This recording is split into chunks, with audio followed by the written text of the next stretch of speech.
멋지게 나이 드는 법 11번째 마법의 순간을 느껴보라. 헨리 반다이크는 오늘을 잡아라. 오늘에 감사해라. 사랑하고 일하고 뛰놀고 하늘의 별을 올려다볼 기회가 주어졌음에 라고 했네요. 어떻게 오늘 하루 잘 보내셨나요? 마법의 순간 혹시 느껴본 적 있으셨나요? 살면서 마법과도 같은 순간을 느껴본 적이 있었나요? 과거의 그림자도 미래에 대한 불안도 모두 있고 순수한 즐거움으로 온몸이 녹아 들어가는 듯한 그런 순간 말이죠.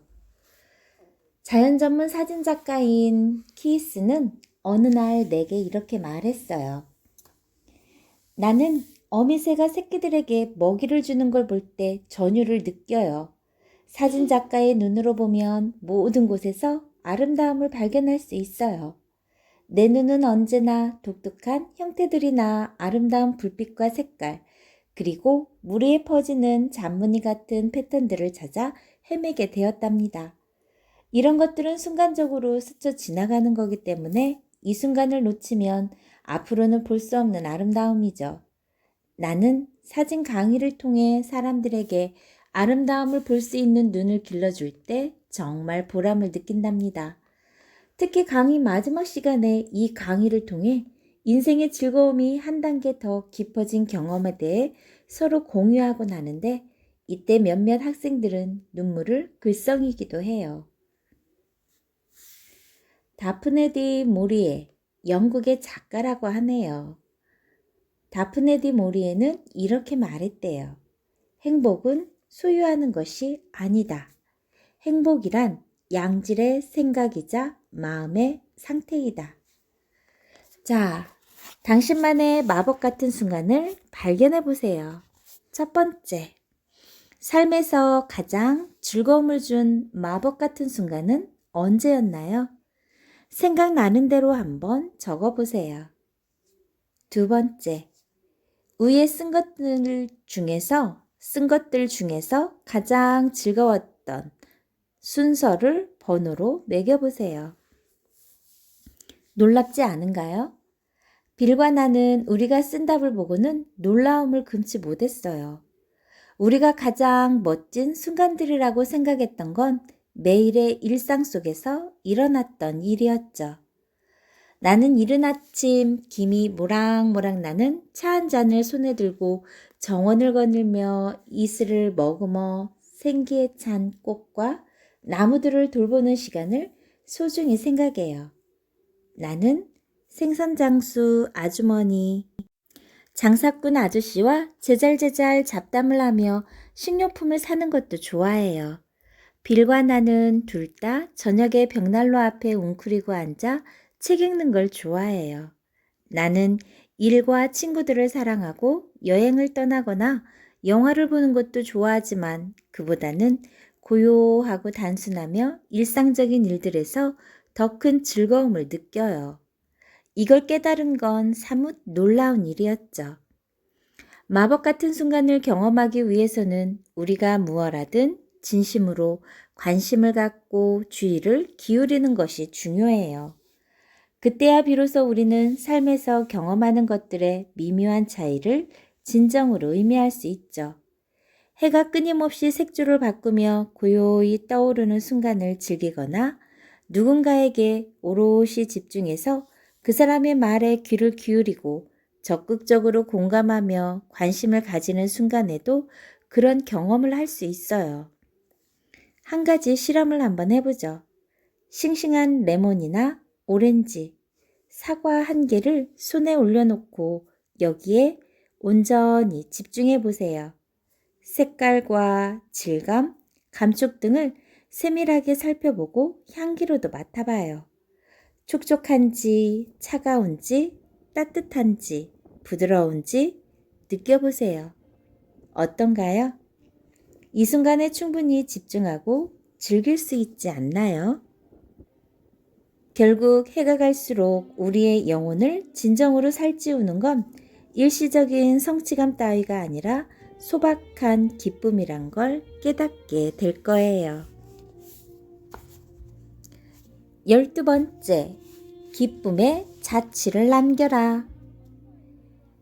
헨리 월ds워스 롱페올로는 위인들의 모든 생애는 말해주노니 우리들도 위대한 삶을 이룰 수 있고 그리고 이 세상을 떠날 때는 시간의 모래 위에 우리의 발자국을 남길 수 있음을 이라고 남겼네요. 수년 전에 읽은 오웬 리의 멋진 소설 한 편을 나는 아직도 잊을 수 없어요. 뉴욕의 아파트에 살고 있는 한 부부가 어느 날 아침에 장을 보러 갔는데 부인은 만나는 사람마다 유쾌하게 친절하게 대했고 밝게 웃으면서 덕담을 했죠. 그녀는 사람들에게 기쁨을 자취를 남겼고 그 덕분에 그녀를 만난 사람들은 자기 자신과 자신의 인생을 더 긍정적으로 느낄 수 있었어요. 반면 남편은 이와 정반대로 행동했죠. 그는 만나는 사람마다 불평과 험담을 해댔어요. 남편은 사람들에게 불쾌감을 남겼고 상대방의 자존심을 상하게 했죠. 이 소설의 반전은 이랬어요. 다음날 이 부부가 장을 보러 갈 때 두 사람은 서로 역할을 바꿔 보았어요. 그 결과 남편은 기분 좋은 인상을 남긴 반면 아내는 다른 사람들에게 상처와 절망만 안겨주었어요. 이 이야기는 다른 사람들을 대하는 방식은 결국 스스로의 선택에 달려 있다는 것을 깨우쳐줘요. 우리는 다른 사람들에게서 기쁨의 자취를 남기며 사는 인생을 선택할 수 있어요. 우리는 시간의 모래 위에 우리의 발자국을 남길 정도로 위대한 사람이 될 필요는 없지만 우리가 만나는 사람들이 스스로를 가치 있고 특별한 느낌이 들도록 만들어주고 다른 사람들을 북돋아줌으로써 그들에게 잊지 못할 인상을 심어줄 수는 있어요. 이러한 행동들은 쉽게 잊혀지거나 사라지지 않아요. 왜냐하면 그런 행동들은 한 사람의 영혼과 인격의 일부가 되기 때문이죠. 기회가 있을 때마다 다른 사람들에게 스스로가 가치 있는 사람이라는 걸 일깨워 주세요. 우리는 모두 다른 사람들로부터 존중받고 인정받고 싶어 하지 않나요? 연못에 던져진 자그마한 조약돌이 잔물결을 그리며 퍼져나가듯 우리가 베푼 자그마한 친절은 널리 퍼질 거예요. 예를 들어 우리가 고속도로에서 앞차가 끼어들 수 있도록 자그마한 공간을 내어준다면 상대방은 우리가 베푼 호의를 다른 사람들에게도 베풀어주게 될 거예요. 친절에는 전염성이 있어요. 그러니 어서 세상에 친절을 베풀어 보세요. 게일 세이어스는 또 이렇게 이야기했네요. 나는 이 세상을 단 한 번밖에 살 수 없기에 내가 베풀 수 있는 아주 자그마한 친절이 있다면 지금 즉시 베풀 것이리라. 내가 지금 걷는 길은 두 번 다시 걸을 수 없는 길이기에. 마법의 순간도 느껴보고 기쁨의 자취도 남겨보고 오늘은 13번째네요. 베풀어라. 자, 어떻게 또 베풀어야 되는지 우리 한번 책 속으로 들어가 볼까요? 래프월드 에머스는 스스로를 돕지 않는 사람은 이 세상 어느 누구도 진심으로 도울 수 없다. 이것이 세상에서 가장 아름다운 법칙이다 라고 했네요. 우리는 자신의 인생을 사는 데만 급급해 우리 주변의 세상과 담을 쌓으며 살기 쉬워요. 하지만 우리가 편협한 마음을 갖고 개인적인 일에만 흥미를 갖고 산다면 인간으로서 성장을 이루기 어렵죠. TV나 신문 등 각종 미디어에서 중년 이상의 노인들이 베풀기보다는 받기를 좋아하고 오직 자기 중심적인 일에만 관심을 갖는 사람으로 그려지는 경우를 많이 보았어요. 물론 그렇게 사는 사람들도 많지만 모든 사람들이 그런 건 아니죠. 미국 인구 중 9,300만여 명이 자원봉사자로 일하고 있으며 이들은 자신들의 소중한 시간과 따뜻한 마음, 재능과 지식을 바쳐가며 기꺼이 봉사하고 있어요. 우리 주변에는 베푸는 사람도 있고 받기만 하는 사람도 있을 거예요. 이들 중 누가 더 자신감과 자존감이 높을까요? 인생에서 가장 중요한 것은 가치 있는 사람이 되고 인생에서 중요한 것들을 지키고 지지하며 우리의 삶 자체로 인해 세상에 자그마한 변화를 주는 것이다. 레오 로스텐이 이야기했네요. 사회에 기여하며 사는 사람들이 스스로에 대해 더 긍정적으로 생각하며 특히 활동적으로 지역사회에 참여하는 중장년층이 그렇지 않은 사람들보다 정신적, 육체적으로도 더 건강하다는 연구 결과도 있어요. 건강하고 행복한 삶은 인생을 적극적으로 살고 있다고 느끼는데 오는 거죠. 우리에게는 행동과 도전이 필요해요. 우리 모두는 인생이라는 경기를 원하는 거예요. 우리가 세상에 깊이 관여하며 살 때 우리는 더 재미있는 사람이 되고 흥미로운 사람들과 친구, 동료가 되며 배우자가 될 수 있어요. 우리가 다른 사람들을 도우며 산다면 우리는 외로울 틈이 없고 삶은 더 충만하고 윤택해질 것이죠. 나는 나 혼자서는 여기까지 오지 못했을 거라고 생각해요. 가족과 공동체, 친구들, 동료들의 도움이 있었기에 여기까지 올 수 있었어요. 시간의 도움으로 아이들이 독립해서 내 손을 덜어주었으니 이제는 내가 다른 이들을 도울 때가 온 거죠. 이제 간 일을 시작함으로써 세상과 관계를 맺기 시작한 젊은이들의 멘토가 되어주고 친구와 사랑하는 이들에게 도움을 주고 이민자들에게 영어를 가르치고 지역사회에 봉사하며 사랑을 베풀 때인 거죠. 어떤 분야든 마음 가는 곳에 가서 봉사활동을 시작해봐요. 세상에는 아이들에게 수학이나 읽기 공부를 도와줄 사람도 필요하고 위기에 처한 이들의 처지에 공감을 갖고 따뜻하게 이야기를 들어줄 사람도 필요해요. 병원과 학교, 사회봉사단체에는 자원봉사자들의 도움을 애타게 기다리고 있어요. 예술의 조예가 깊다면 근처 박물관이나 극장, 음악 관련 단체 등에서 봉사활동을 할 수도 있을 거예요. 호스피스나 식품, 복지 서비스 단체, 어린이 지원단체 등에서 활동하거나 도움을 구하는 사람들의 멘토가 되어줄 수도 있어요.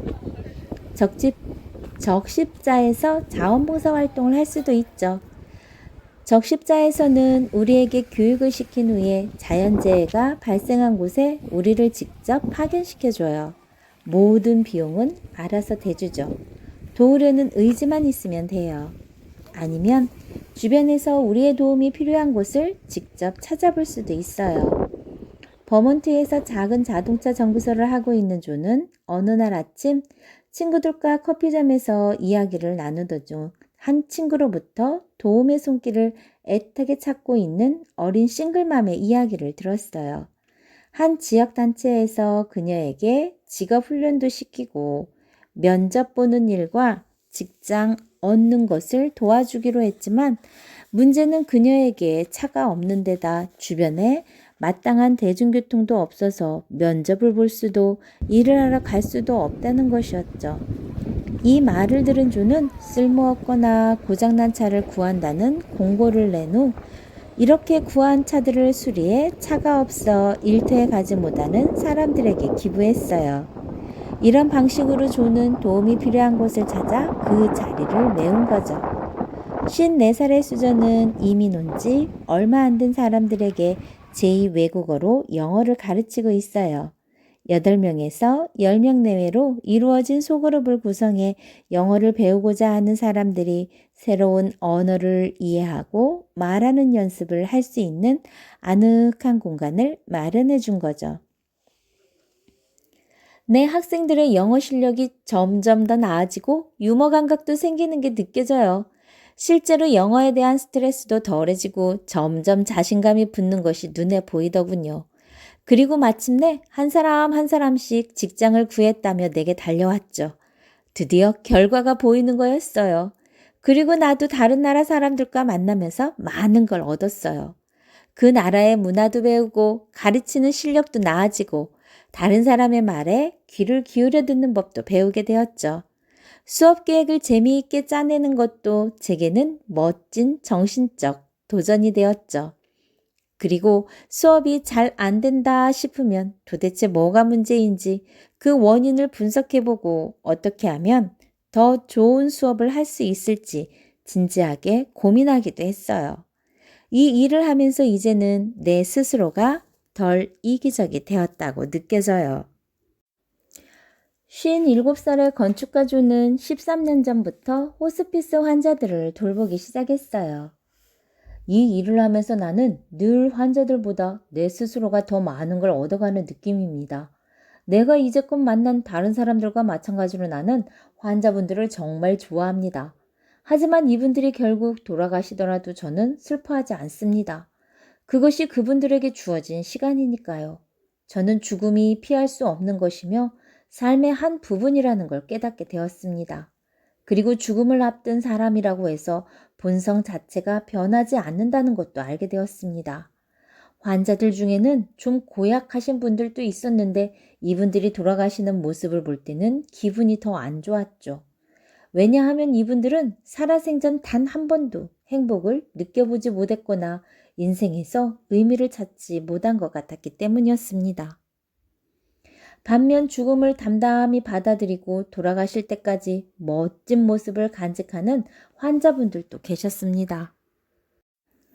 이분들을 통해 진정 품이 있고 훌륭한 사람이 어떤 것인지도 깨닫게 되었습니다.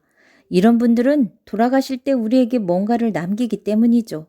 그래서 가족들은 늙은 노인네가 마침내 가셨구나 라고 생각하는 대신 그 모습 그대로의 고인을 기억할 테니까요. 저는 지난 13년 동안 정말 많이 변했습니다. 그리고 저는 지금 정말 행복합니다.